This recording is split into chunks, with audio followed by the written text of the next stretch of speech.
I'm really disappointed in the media and the way that they've reported on their stories, whether it's here in Canada or the United States, or certainly from what we see. The media has a responsibility to get their stories right. They shouldn't be driven necessarily by clickbait kind of stories to sensationalize their stories. And we're seeing, like I said, the temperature in politics has gone up quite a bit, where people are getting angrier day by day. And the media can certainly play a role in terms of lowering the temperature with respect to the political discourse that's going on both in our country and the United States. And, we'll see how this story turns out.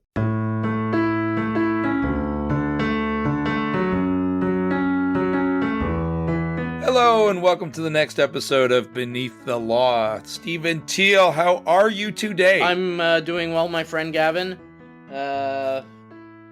Hanging in there, remarkable. We're actually recording this a few days after what went on in Pittsburgh or in Pennsylvania.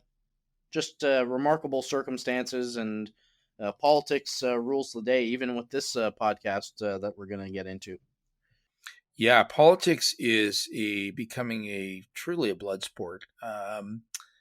Terrifying what's happening in the United States, and the level of violence and acrimony. It's really unfortunate. At the same time, we live in a world where it's one of those things, democracies, you have a right to an opinion, you have a right to a point of view, you have a right not to like people, you have a right not to vote for people. All of those things that potentially some people might think are, unfortunate, or they lead to unfortunate events like the terrible, almost truly horrible assassination attempt the other day. But it's better than all the other systems at the end of the piece. Well, look, it's democracy is not easy, for sure. And the temperature in terms of what is taking place between right wing and left wing of politics has certainly gone up, probably over the last decade, which manifests itself in various ways. And given technology and the ability to conduct espionage, sitting in a bunker somewhere on a computer, being very high, there are allegations that certain countries are certainly trying to influence the outcome of elections and interfere. Yeah, I mean, I come back to the point that the vulnerability of the democratic system is its ability to put forward alternative points of view, some of which many people don't like to hear or don't agree with, and vehemently and sometimes violently do not agree with. And the alternative is the other type of government, which is authoritarian, where there are no points of view other than that dictated by those in power. And those governments quietly at sometimes seek to extend their influence and use what is perceived to be the vulnerability of the democratic process to subvert or influence or gain traction or control over other countries through the use of surrogates or what have you in those democracies. And we've had such a issue here arise in Canada, where Canadian politics has been certainly been a bit of an earthquake, where there's been notions of interference by the Chinese government and the Chinese Communist Party seeking to gain influence in Canadian democracy and over Canadian lawmakers, and certainly has raised a lot of issues in respect of that, and a lot of issues in the media with respect to that. Well, and Gavin, I just want to back up and make one comment in terms of democracy. And what really concerns me is the manipulation of facts designed to create false narratives that attack whether it's a political party or individuals. And what really is of concern for me, as being a very strong supporter of democracy, is that our media has fallen into this cycle or I don't know, this movement to promote and twist facts to make certain politicians look bad. And that's really what underpins, in my view, this lawsuit that we're going to talk about, and the whole issue of interference in Canadian elections by the Chinese government. And, I can recall you and I speaking about this when it first arose. We're talking about what, $250,000 being used to somehow interfere in Canadian elections. And you and I think, both were just taken aback and saying, that's interference in a Canadian election? That's nonsense. And unfortunately, it's impacted, a former Liberal member of Parliament, Han Dong, who is actually from the Toronto area, represents a riding here, and media reports basically destroyed his reputation. Yeah, so let's back this up and turn it into the factual matrix that had occurred at the time where this came from. There's been a number of allegations with respect to a number of politicians that the Chinese government has, through either directly or indirectly, supported campaigns of various politicians, made contributions directly or indirectly to their campaigns. But this particular, the particular facts that surround this was the very, very highly publicized standoff between the Canadian and Chinese governments over the detainment of the Huawei executive here in Canada, who was to be extradited to the United States, and what many considered the tit-for-tat detainment by the Chinese government of what is colloquially referred to as the two Michaels, who were two gentlemen named Michael, who were Canadian, who had been detained by the Chinese government on what appeared to be rather auspicious circumstances or suspicious circumstances. And the thought was that they were being held as retribution for the Canadian government's detainment of the Huawei executive.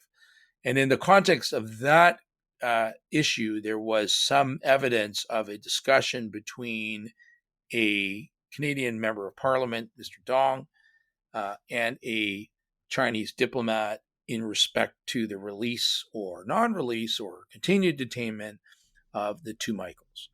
And right, and just by way of further background, Mr. Dong is a individual born in China, immigrated to Canada at the age of 13, is a Canadian citizen, became a Canadian citizen at the age of 18, and has lived in this country for quite some time. Yeah, and has been elected member of Parliament for a number of years as well. So and at the core of that, as of course as a legislator, Canadian member of Parliament, he would have obviously, he's not only a citizen, taken an oath with respect to that, but as a member of Parliament would have taken an oath of loyalty to Canada, of fealty, if you will, to Canadian values. And the notion that this person was a, for lack of a better word, foreign operative was extraordinarily damaging and harmful. It went to the very core of what that person did, which is, as a member of Parliament in Canada, that they would be an operative of a foreign government or be in the employ or working at the behest of a foreign government, would, of course, gone to the very heart of what they were elected to do. Yeah, and exactly that. And the news stories were accusing him of being a traitor to the country. When anyone in a democracy is accused of being a traitor, you can imagine, certainly in today's day and age, where people are firing off emails and text messages very rapidly, that he was getting a lot of hate messages and messages of violence toward him, etc., immediately on these publications of stories that he had conspired essentially with the Chinese government to keep the two Michaels detained. Right. For political purposes, right. Basically. Right. To keep up the kidnapping, if you will, hostage taking of those two Canadians in order to achieve the release of the Huawei executive here in Canada. Yeah, so that had a direct impact on him, of course, because while he was an elected member of parliament, he was removed from the Liberal caucus. He was removed from a number of committees on which he sat. His reputation as a member of parliament, as a politician, was, I think, indelibly harmed by these news stories, which painted him, as you pointed out, as a traitor, as someone who was conspiring with a foreign government, someone who was more loyal to the foreign government than they were to the government in which he served. And so he sues, yeah, right. And That, so he sues for that defamation. yeah, so Yeah. he's pretty defamatory. I mean, is calling someone a traitor is defamatory. Calling someone in the position of Mr. Dong a traitor is really defamatory and very injurious to the reputation. So he sues for defamation, that these statements are untrue. And I think that in fairness of what it came out in the lawsuit, or at least the evidence as I understood it, was that there was a recording of this conversation that he had, and it depended on your interpretation of it was a conversation in Chinese, as I understand it.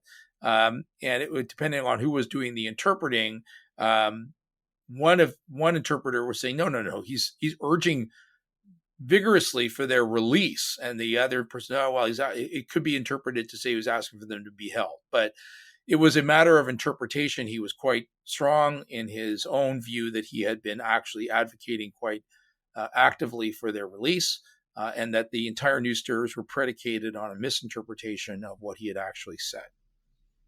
Yeah, and we should say that the media outlet at issue here was Global News, and one of its reporters, who purports himself to be an investigative journalist, particularly looking at issues of foreign interference in Canadian elections. And his story is based basically on hearsay, or perhaps double hearsay, from informants inside Canada's security agency, CSIS, and who knows where the other informants came from, with respect to this conversation that Mr. Dong had with this senior Chinese diplomat. And Mr. Dong doesn't deny that he had the conversation, but he certainly vehemently denies that he asked the Chinese diplomat to continue to detain the two Michaels for the political purpose of ensuring that Liberals were elected in the federal election, rather than the Conservatives, who were actively seeking the release of these two men. Yeah, it's an interesting point there, because it's something you see quite often in what I'll call fringe journalism. And it used to be the typical kind of, I don't mean to name publications by name, but the National Enquirer kind of school of journalism, which would say sources close to the person say that, and then they'd say some outrageous thing about whomever. This notion that you can repeat gossip, if you will, from an unnamed source, claiming that they're close to the truth, and then say, well, I'm not defaming anybody. I'm just repeating what I was told. Therefore, I'm out. I'm not going to be liable.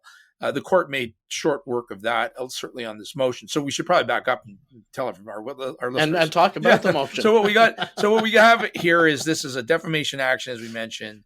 Global News brings what's called a anti-SLAPP motion. I think it's wrongfully called that, but it's a motion that seeks to strike these types of actions out at an early stage, saying that this was expression on a matter of public interest, and they have a right, and there's an important public right to hear this debate, and these types of defamation actions are stifling that type of expression. So there was a motion by Global to strike the action, and they stood on a number of defenses, coming back to my National Enquirer source notion. One of them was that, hey, we didn't say anything was untrue. We were accurately repeating the gossip, if you will, that we had heard. And the court quickly said that's not a defense. Well, and Gavin, I mean, you and I have looked at this area of law quite in depth And that's not usually the way that you would argue a truth and justification defense. You would basically argue that the comments are substantially true.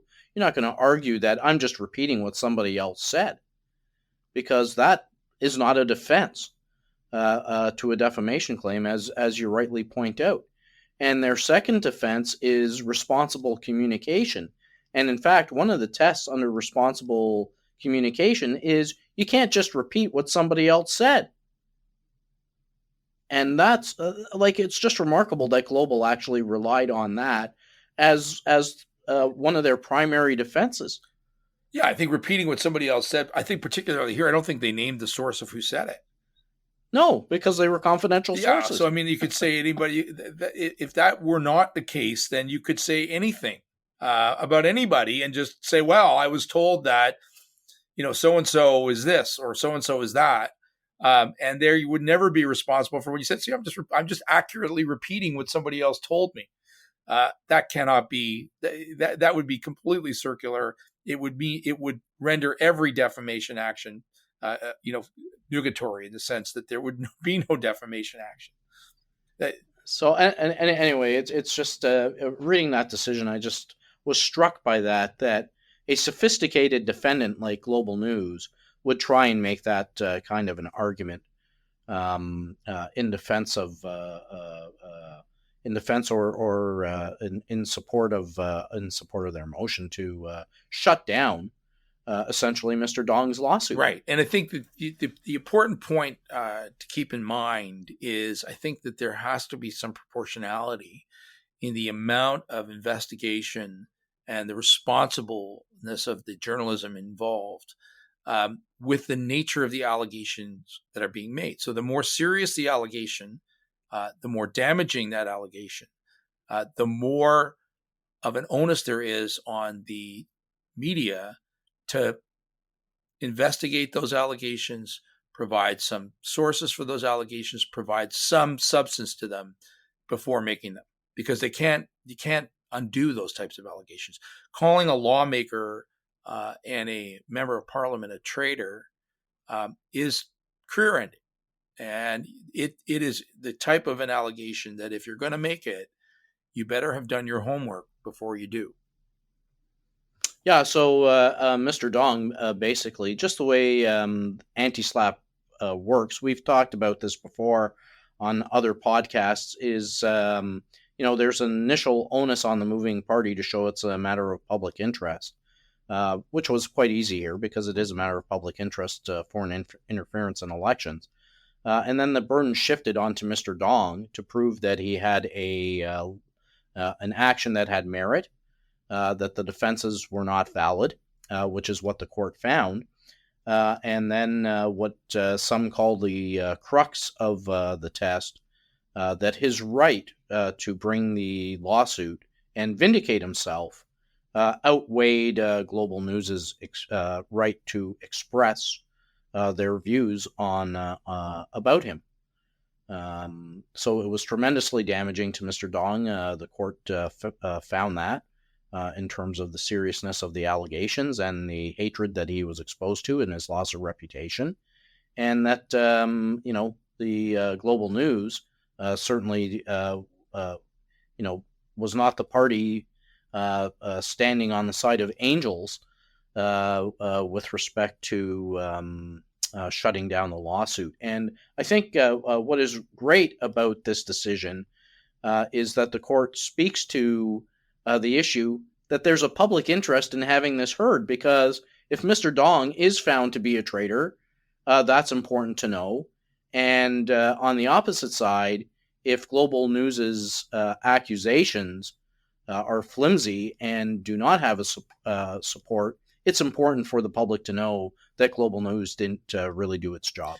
Yeah, I mean, I think at the crux of it, it is important to know whether or not those allegations are true, one way or the other, and that would not have been determined by this lawsuit. You would have had one side saying, well, so I was told this, and the other side saying that's not true, and the question would remain unanswered. The trial will now, if justification certainly is pursued as a defense, and although the court seemed to think that it didn't have much chance of success, it's still certainly pleaded. The issue of whether or not Mr. Dong was indeed in the employ of a foreign power will be tested and fully aired out, and there's a public interest, frankly, in having that occur.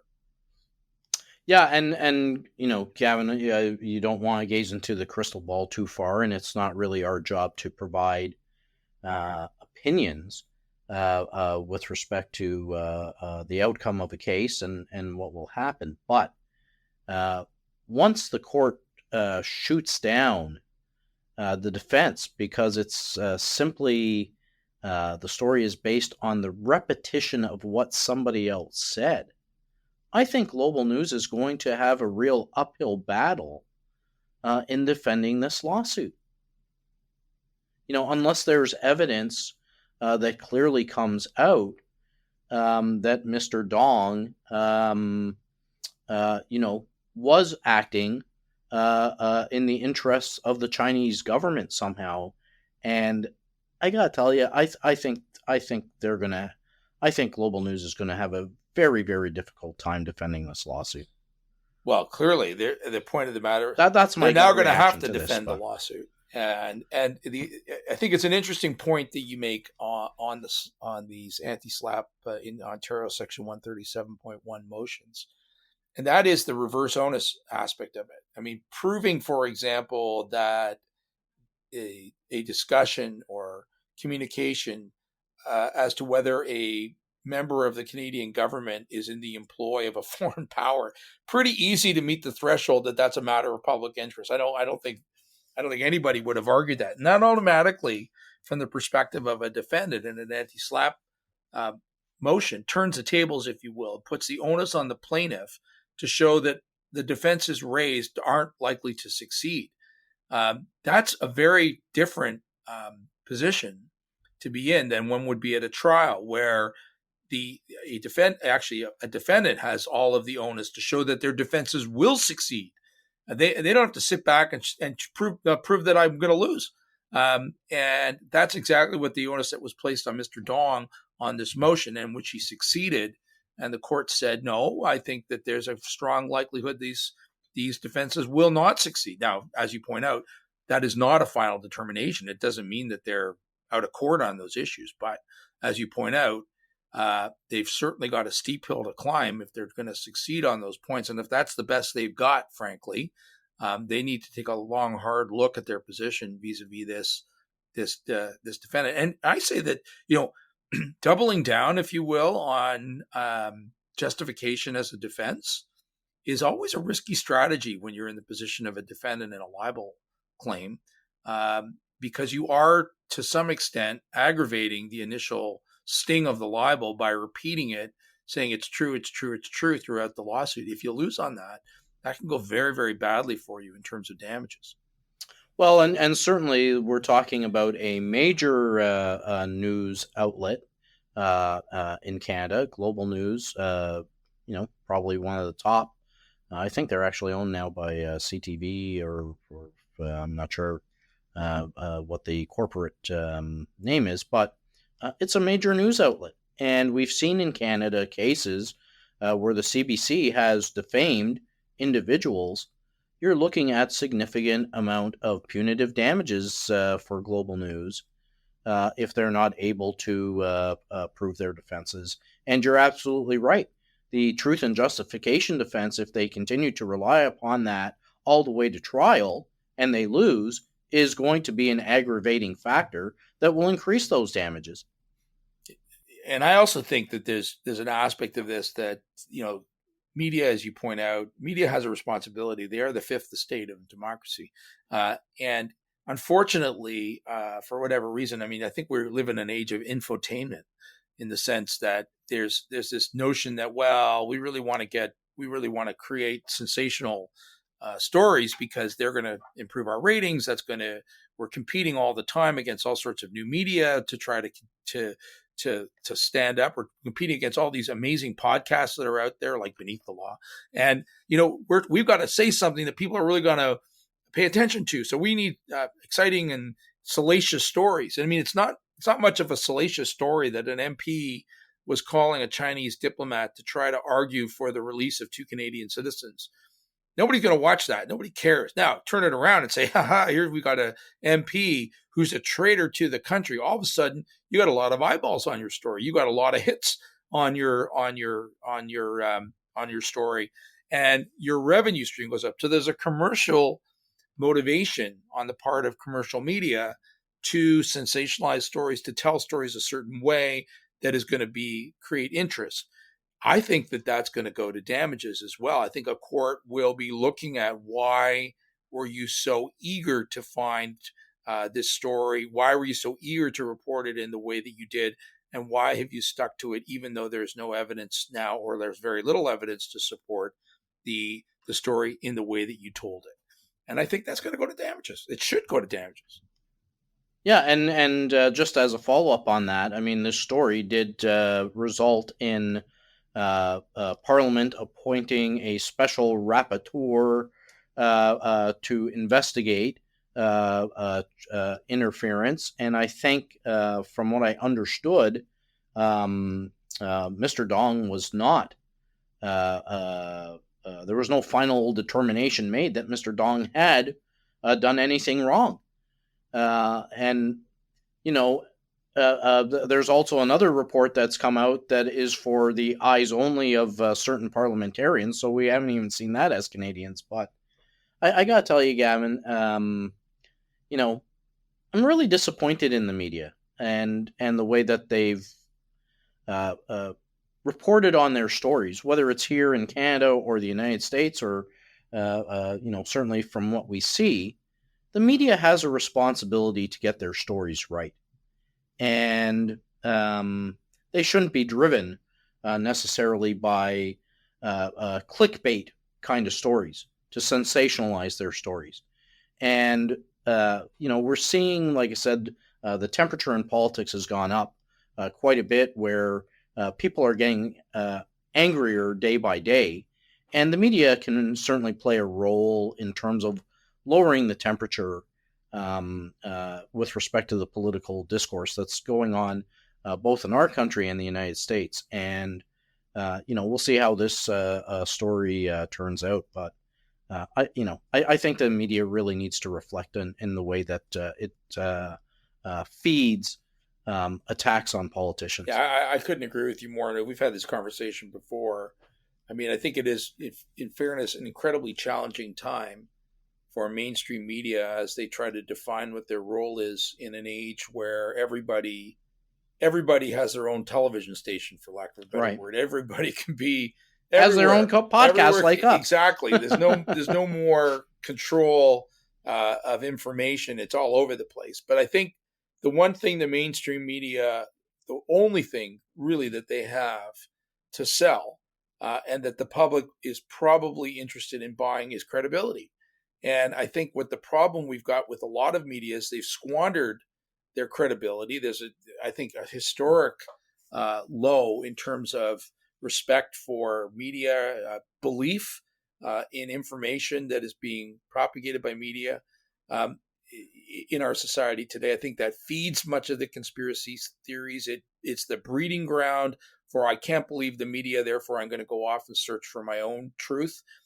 Credibility is got to be the stock and trade of media, and they've got to come back to that. And it's going to be it's hard because it's a long game.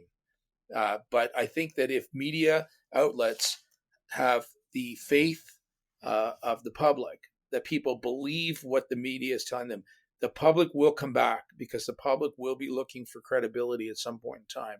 And chasing this race to the bottom to compete with clickbait, as you put it, to compete in that marketplace, I think is the surest demise of mainstream media.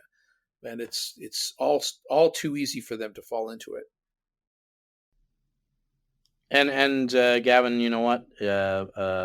I think we're doing the right thing. We're not trying to sensationalize stories. We're talking about sensational stories, but part of what we're trying to do here is get beneath the law. Yeah, getting beneath the law. That's exactly it. And these podcasts that we undertake, They are discussions of real legal issues. They are discussion of real cases, and hopefully with a little bit of a balanced and practical and insightful view of why courts are doing what they're doing, and hopefully give people a takeaway that they understand a little bit better by the end of the podcast what happened and why and where this is going. There's more to come, obviously, on this case. All that this was a bump in the road, frankly, for the plaintiff, because off they go on their way to trial if they have to. So we'll see what happens. Most cases don't go to trial, and I don't know if a settlement is going to be in the offing here, but we'll see. And this has certainly been an interesting case in this ever-evolving defamation jurisprudence in terms of anti-SLAPP motions, etc. And it certainly tells me that the defamation lawsuit is anything but dead. And there is plenty of life left in suing for libel and defamation in Canadian courts.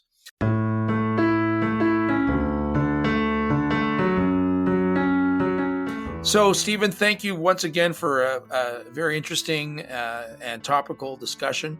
And to our listeners, please rate us if you can.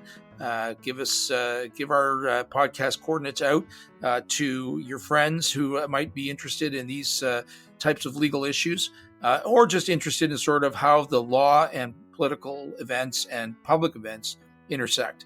Shout out to our producer, Doug Downs, and always remember, if no one is above the law, then everyone is beneath it.